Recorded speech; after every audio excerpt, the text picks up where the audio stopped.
নমস্কাৰ আজিৰ ভিডিঅ'টোত আমি এটা সৰু এটা আপডেট দিবলৈ আহিছোঁ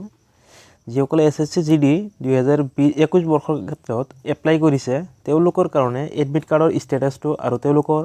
এক্সাম ডেট এক্সাম চিটি গোটেইকেইটা ডিটেইলছ আজিৰ বাবে দিয়া হৈ গৈছে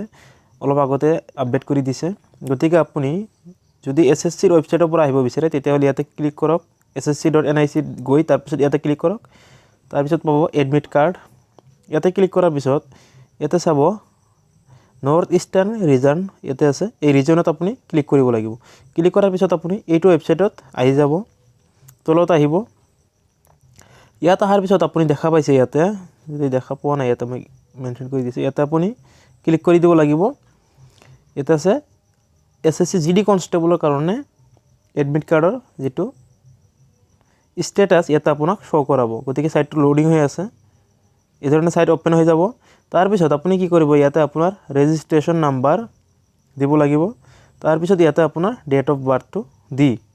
ইয়াতে যেটো পাইছে click to know your admit status এটোত আপুনি ক্লিক কৰিব নাইবা যদি আপোনাৰ লগত ৰেজিষ্ট্ৰেচন নাম্বাৰ নাই তেতিয়াহ'লে নিশ্চয় ৰোল নম্বৰো নাথাকে যদি আছে যেটো আছে আপুনি হিটৰ কৰিব পাৰে নোৱাৰে ইয়াতে আপুনি ক্লিক কৰিব আৰু আপোনাৰ যেটো নেম আছে ফুল নেমটো আপুনি ইয়াতে ভৰাই দিব তাৰ পিছত আপোনাৰ যেটো ডেট অফ বাৰ্থ এপ্লাই কৰাৰ সময়ত দিছিলে সেই ডেট অফ বাৰ্থটো ইয়াতে সাপোজ আপোনাৰ 1 জানুৱাৰী 2021 হলে আপুনি এই ধৰণে দিব লাগিব অৰ্থাৎ এটো যদি ডেট আছে এটো দিব না লাগে তাৰ পিছত আপুনি ইয়াতে ক্লিক কৰিব एग्जांपल মই এটা দি আছো ইয়াতে প্ৰাইভেচিৰ কাৰণে মই ইয়াতে হাইড কৰি ৰাখিম ইয়াতে আপুনি দেখা পাইছে এই ধৰণৰ আপোনাৰ এটা পেজ খোল খাব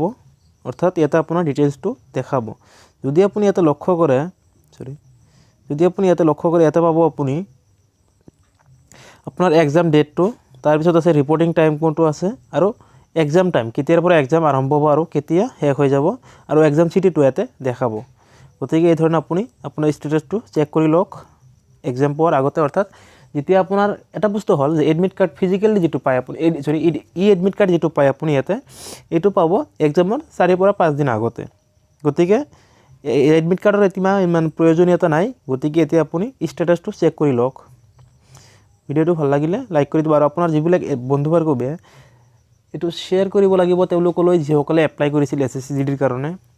ধন্যবাদ